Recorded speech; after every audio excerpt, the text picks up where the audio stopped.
Part 2కి రెడీగా ఉన్నారా? చూసేయండి. చప్పట్లు. లక్షణ మొత్తం కొదేశాను ఏడ్చుకుంటాను, బ్లడ్ కూడా వచ్చేస్తుంది రా లక్షణ. ఎందుకు చచ్చిపోతున్నా, సముద్రంలో గెంతిదినా లేకపోతే ఏంటి మీదకి వెళ్ళి ఆడికి చెప్పేసి ఇక్కడ యాంకర్ వేసి ఆపించింది మాకు సినిమా అన్నట్టుగా అయిపోయి ప్రాణంకి. బెడ్ మీద పడుకుంటే ఉల్లికాయ మొత్తం కెలికేస్తుంది,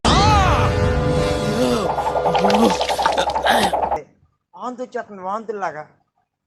బయటికి పాసుకెళ్తే ఆ రాడ్ నుండి ఈ రాడ్ గుద్దేస్తాను, ఏ రాడ్ గుద్దుతానో తెలదు.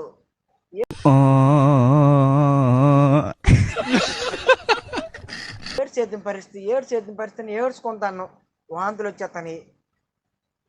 అప్పుడు ఏడ్చేసిన ఆఖరికి సగం దూరం వెళ్తాడికి 3 అయ్యింది తెల్లరి. అంతతో డ్యూటీ ఒకటి. మేము నిద్రపోం సార్, నిద్ర రాదు. దేవుడు చచ్చిపోతాం అనుకున్నా అయిపోయానంటారు నాయన. ఈ లైఫ్లో సీరఫ్ ఈ నెల, ఆ 10వ నెల, 11 నెల, 12 నెల, ఈ 3 నెలలట చావాల్సిందేనట మనుషులు సీరఫ్కి. మరి తీస్తాడో తీయడో తెలదు, కానీ ఆ రఫ్ అయినప్పుడు జస్ట్ మొన్న రోజు రఫ్ అయ్యింది. సీమెన్ లైఫ్ సొక్కలు చూపించేసి. అండ్ వీడియో నచ్చినట్టయితే లైక్ చేయండి. అండ్ మీకు ఏమైనా సిప్ గురించి తెలుసుకోవాలంటే కామెంట్ చేయండి.